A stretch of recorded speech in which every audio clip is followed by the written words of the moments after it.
Man United 1, Burnley 0. United get 3 points today after losing 2 back-to-back games in the Premier League. I'm with Josh, Houston Red Army. Josh, a lot of pressure was on this game despite losing narrowly in Munich.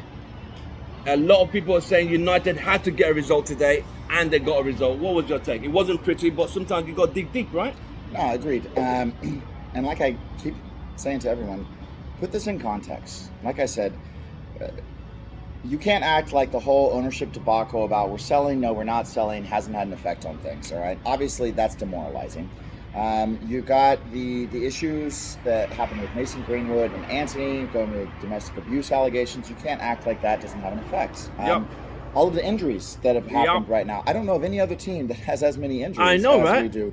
So, again, you can't just act like that's nothing. That makes a difference. And so whenever say, oh, well, they're playing so badly and stuff. Okay, but with what players?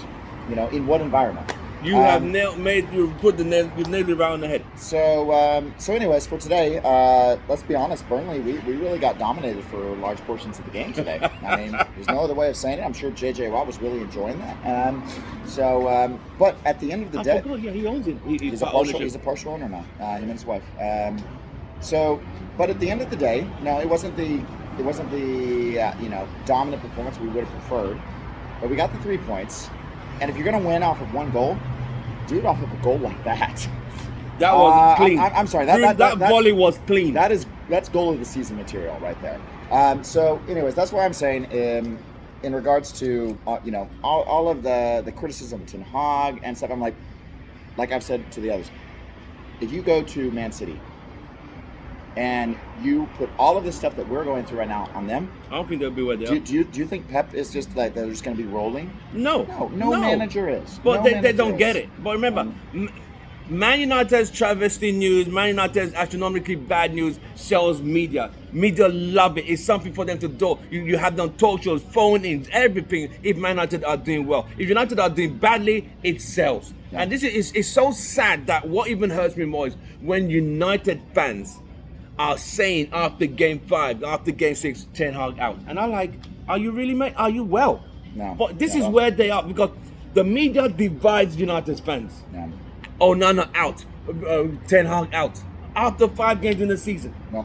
And this is why I always say, when it comes back to it's context. And that's why even in our internal chat group that we have for the Houston Red Army, when they've been saying Ten Hag out, I went and because there's a history in the chat, I went and took screenshots of the same time period last season. Yeah. And I was like, here is y'all's comments. Up, Ten Hag out, up, that's it. No, we're going to get relegated. And I was like, you know what happened?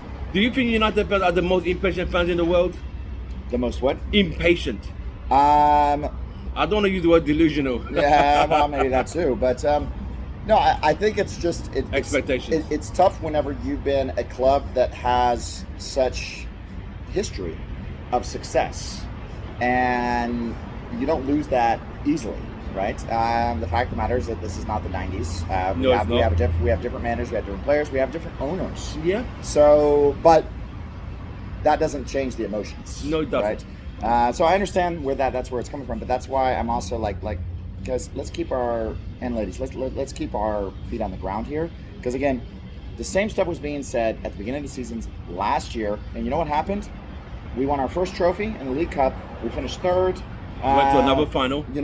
And again, so like I said, is that we're not playing with a full strength team, and this is happening. We're not. We are not. No, if this was a full strength team, I said the full strength, and we're playing badly, I can understand. It's just chopping chain, fixing hair, and the goalkeeper hasn't got the stability of the same defenders in front of him. It's like next week there's going to be another back four probably in front of Onana. It takes a lot. It takes a lot, and that's what I'm saying. Also, is that unfortunately the problem with us as United fans is we have very short memories, right? Everyone that's criticizing Onana right now, right? We're the same ones that were criticizing De Gea. All right, when this has happened, you can't tell me De Gea did not make his fair share of similar mistakes. The Sevilla game, right? The Sevilla game always stands in my mind. So it's like, again, guys, let's put this all in context. I'm not going to say that I'm going to be like this forever. If we start getting further in the season and this is still happening and we've got players back and we're still getting results, okay, fine, yeah, now it's time for concern. But to go and be panicking we're still in September. We have so many players out, and you're going and acting like this is the end of the world. Again, like I said, go and show me another team experiencing the same thing that is not going to happen. You heard one of the guys said, bring Ole back. I had to ask the guy, did you forget to take a medication today, mate? Yeah, probably. I mean, so. really, bro?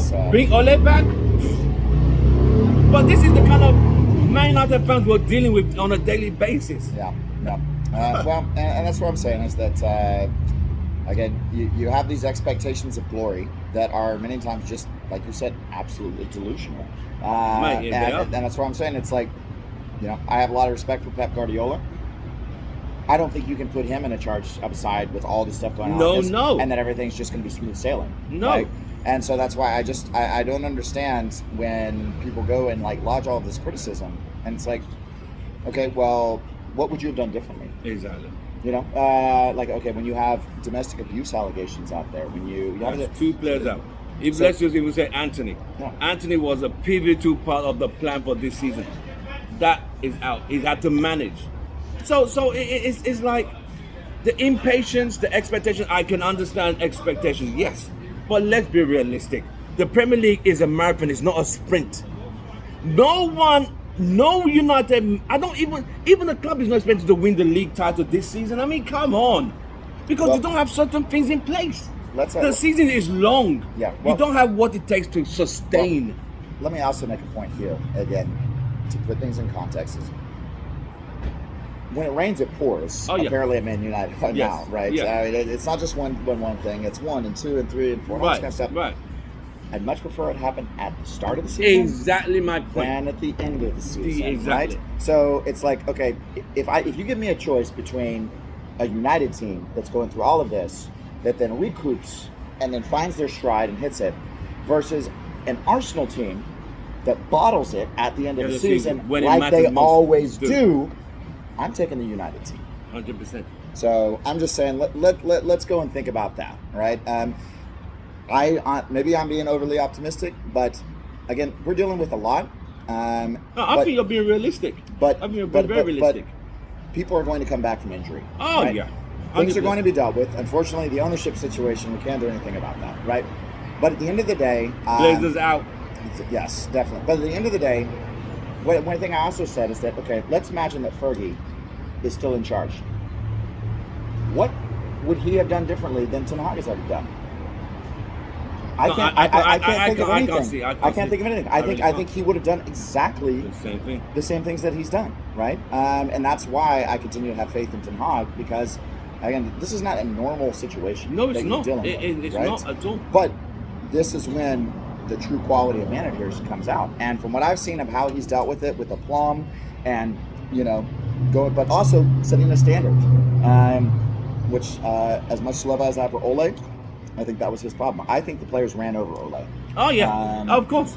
And certain players realize you're not going to be able to pull that stuff now. Then they start to leak stuff to the press saying this and that, and it's literally really sad. Yeah. But I'm just going to let them carry on leaking. But end of the day, when you wear that badge, you give your all. When players start saying they don't need to prove anything, then you know you're not a United player. Well, even Roy Keane, one of the greatest captains of all time, even him and Ronaldo said, every game you go to Old Trafford, you have to prove yourself again. Forgot what he did last week. Right. So a player coming today saying he doesn't need to prove himself, he's fooling himself and he's delusional. We all know what we're talking about. But at the same time, this club has issues. But the team and the players need to stand united for United and deliver on the field every week. No. That's all the fans ask of. No, agreed. And that's the other thing, like, nobody's saying that we're not going through a tough time right now. But again, you can't go, you got to compare apples to apples here. Right? Oh, yeah. And so if you're trying to go and compare United's performances right now to a full-strength squad, that's not apples to apples. No, it's not. Right? It's really not. And even something about, criticism of Onana, but again, it comes back to, like I said, attitude and culture. And I think that is what Ten Hag is trying to build, right? This club. And that doesn't happen overnight. It doesn't happen in one season. It doesn't even happen in 2 seasons, right? No. And so, but my point being is that, if you look at how Onana has responded, he obviously has the talent. I think he's still a little raw. He still has development to be done. De Gea did too, right? People, like I said, United signed De Gea 2011. Those of you who are like me, who've been at United for so long, that 2011 season, the only reason we got through season because when United concede, we could also go and score. But because now we concede, we can't score, it shows obvious. It's now more open. De Gea was so bad, every cross over, and he couldn't come up across because he was that fragile. He wasn't used to the EPL, which is so physical, and we conceded so many goals. But because United, if we concede 3, United team could score 4. That was the only reason we get through that season. Yeah. Other than that, if we didn't have that kind of team, we would have been destroyed. But they're blaming Onana for every little thing now. It's just not right. Okay, but also look at Onana's response. Has he tried to make excuses? No. Quite the opposite, right? Yeah. He literally came out and he apologized to his give teammates. that guy credit. He went and said, "We lost the game against Bayern Munich because of me. That is on me." And when I hear a player saying that, I'm like, that's the guy that I want on my squad, right? I doff my hat for him, mate. That's the guy that I want on my squad, Yeah. right? I don't want a guy going and blaming other people and going and saying this, because you know what? A guy that goes and takes responsibility like that is a guy that's going to improve. He's going to improve. Yeah. Right? Yeah. You acknowledge the error, you figure out how to fix it, and you do it, right? And so that's why, like, everyone that's going and getting on him, I'm like, okay, yeah, all right. This happened with a lot of players when they first come into United. All right, it's a big club, and so it's a lot. It's a lot. Expectations high. But I believe that Onana has the right mindset, and I believe that Ten Hag is instilling the same mindset in the players. And I think we're going to go through a culling period where it's basically you are either on board with this mission or you're not.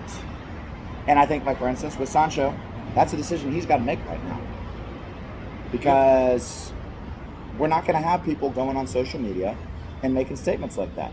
If you have problems, you deal with that internally, behind closed doors, with the manager, like a man. All right? And I'm sorry, I don't care who you are, you don't go on social media and do that kind of thing. So I've lost a lot of respect for him as a result of that. Oh, yeah. He should stay where he is. And so ultimately, for him to be able to come back from that, one, he needs to apologize to Ten Hag.